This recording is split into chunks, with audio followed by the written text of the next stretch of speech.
खतरा रहता है भाई, तो फिर ग्रेड रिवॉर्ड मिल सकते हैं। अब इसके बाद अगला सीन 7 दिनों के बाद का होता है, जहाँ पे चू ने सक्सेसफुली अपनी फाउंडेशन बना ली थी, लेकिन 9th लेयर की नहीं 10th लेयर की। यानी कि अब वो जो भी कल्टीवेट करेगा अगले पड़ाव पे जाने के लिए उसे 9 नहीं बल्कि 10 स्टेजेस को कंप्लीट करना पड़ेगा। और इसी तरीके से भाई साहब ने सबसे शक्तिशाली फाउंडेशन स्टेज यहाँ पे बना ली है। अब इसके बाद हम लोग टाइजियन पीक को देखते हैं, जहाँ पे एक औरत थी जो कि चू के व्हिर्लपूल को देख के काफी ज्यादा हैरान हो चुकी थी कि इतनी ज्यादा एनर्जी कोई कैसे इकट्ठा कर सकता है। और उसे ऐसा लगता है कि कीमिंग ने यहाँ पे कल्टीवेट करके ब्रेक थ्रू कर लिया है। वहीं पे हम लोग चू को देखते हैं जो कि अपनी बॉडी के फ्लैश स्पिरिट को एकदम सही लिमिट पे आगे की तरफ ले जा रहा था। इसके बाद वो अपनी फाउंडेशन को सही से चैनलाइज करता है और सी ऑफ कॉन्शियसनेस को खोल लेता है, जिसकी मदद से अब वो कल्टीवेट करने के लिए रेडी हो चुका है। अब इसके बाद चू सिस्टम से पूछता है कि मेरा बॉडी टाइप कौन सा है और मुझे कौन सा रिवॉर्ड मिला है। तो फिर सिस्टम उसे बताता है कि तुम्हें जो रिवॉर्ड मिला है वो काफी ज्यादा कमाल का मैकेनिज्म है और तुम्हें प्राइमोर्डियल स्कैक्रेड कॉन्स्टिट्यूशन वाली बॉडी मिली है। अब इसे चू हैरान होकर कहता है कि मजाक कर रहे हो ना दोस्त, लेकिन तभी मर्जिंग कंप्लीट हो जाती है, यानी कि उसे प्राइमोर्डियल सैक्रेड कॉन्स्टिट्यूशन वाली बॉडी ही मिली है। अब इस बॉडी को पाके बेचारा वो काफी ज्यादा उदास हो जाता है, क्योंकि ये सबसे पावरफुल बॉडी तो है, लेकिन इसे मेंटेन रखने के लिए और लगातार ब्रेक थ्रू करवाने के लिए हाई रिसोर्सेज की जरूरत पड़ती है,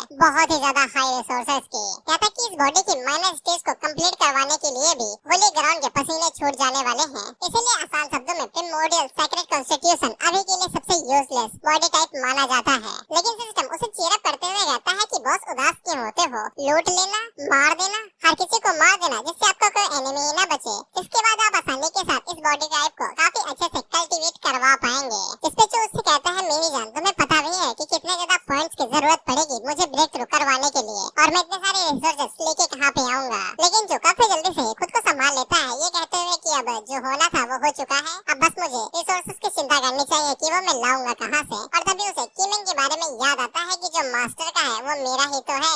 अब इसके बाद हम लोग कीमिंग को देखते हैं जो कि चू द्वारा लाए गए फल सब्जियों को खा रही थी। अब यही इसके जीवन का सार है। कैजे उससे पूछता है डिलीशियस है क्या, तो कीमिंग आगे से कहती है कि हाँ है, लेकिन जैसे उसे पता चलता है कि चू आया है तो वो दोबारा गुस्से होकर कहती है क्या लेने के लिए आए हो। लेकिन चू को इस बार कुछ चीज की जरूरत थी, तो वो आगे से मक्खन लगाते हुए कहता है कि आप तो सुंदर परी हो, आपको इतना ज्यादा गुस्सा होने की जरूरत नहीं है। साथ ही में उसे सूंघते हुए कहता है कि आपने कुछ महीनों से नहाया नहीं है ना। इस पे कीमिंग आगे से नाराज तो होती है, लेकिन उससे कहती है कि बाहर जाने दोगे तभी तो नहा पाऊंगा ना। इसमें चू आगे से प्रिंस की तरह कहता है कि अच्छा ये मेरी गलती है, चलिए मैं आपकी थोड़ी सी मदद कर देता हूँ। इसके बाद वो उसे जबरदस्ती नहलाने के लिए ले जाने लगता है। अब इसके बाद अगला सीन बाथ हाउस का होता है, जहाँ पे बाथ हाउस तो मुझे नहीं पता, लेकिन बिस्तर टाइप में कुछ तो है। और जो कीमिंग की बॉडी टाइप की तारीफ करते हुए कहता है कि ये फ्रेग्रेंस कॉन्स्टिट्यूशन है बड़ा कमाल का, साला इतने दिनों से नहाए नहीं हो लेकिन तभी चमड़ी एकदम चिकनी है। अब जो कीमिंग से कहता है कि इतना शर्मा क्यों रही हो, मुझे तुम्हारी पीठ साफ करने दो। कीमिंग धीरे धीरे कमजोर होने लगती है, लेकिन तभी उसे पता चलता है कि कोई तो बाहर आया है। और हम लोग देखते हैं कि वहाँ पे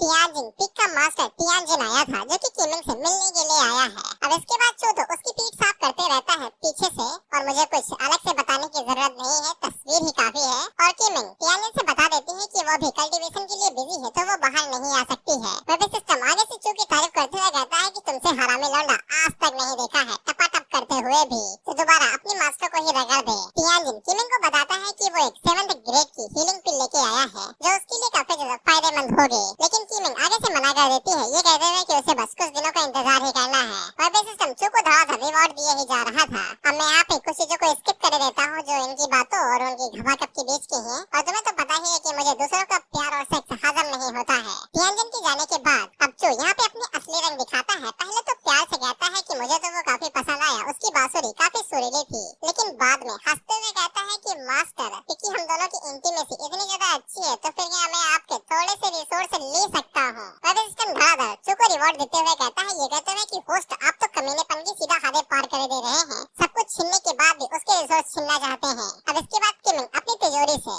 5th and 4th क्लास की 2-3 पिल देती है चू को, और उसे कहती है कि जब तक आजाद नहीं करोगे तब तक मैं और ज्यादा ट्रेजर्स को स्टोरेज रूम से ला नहीं सकूंगी। लेकिन जो वहाँ से जाते हुए कहता है कि 4000 अपर ग्रेड के स्पेशल स्टोन मिले हैं, इतना ही काफी है, आप यहीं पे आराम कीजिए। वैसे कीमिंग अपने मन के अंदर सोचती है कि उसे क्या करना चाहिए, क्या उसे खुद को अनसील करने के लिए सेक्रेट मास्टर से मदद मांगनी चाहिए। लेकिन उसे ये भी डर था कि अगर वो फेल हो जाती है तो जो यहाँ से भाग सकता है, इसके बाद वो हमेशा के लिए मॉर्टल ही बनी रहेगी और आखिर में बुढ़िया होकर मारी जाएगी। और ऐसी लाइफ तो बिल्कुल भी कीमिंग डिजर्व नहीं करती है। अब इसके बाद कीमिंग अपने पास से एक मास्क को बाहर निकालती है, जो कि चू ने जानबूझ के छोड़ा है क्योंकि ये उसका का ही तो मास्क है। हालांकि कीमिंग को ये तब मिला था जब वो चोरी डिमोनिक को मारने के लिए गई हुई थी और तब चू डिमोनिक ने पीछे की तरफ ये गिरा दिया था और तब से ही ये कीमिंग के पास है। ये मास्क कीमिंग की स्पिरिचुअल एनर्जी को मेंटेन करके रखेगा, भले ही वो अभी उसके पास स्पिरिचुअल एनर्जी नहीं है, लेकिन तब भी बाकी लोगों को यही पता चलेगा कि वो अभी भी स्पिरिचुअल एनर्जी होल्ड कर रही है और वो एक इमॉर्टल है। वैसे कीमिंग का प्लान तो यही है कि वो ये मास्क पहन के बाहर जाएगी और चू से छुटकारा पाने के लिए मदद मांगेगी,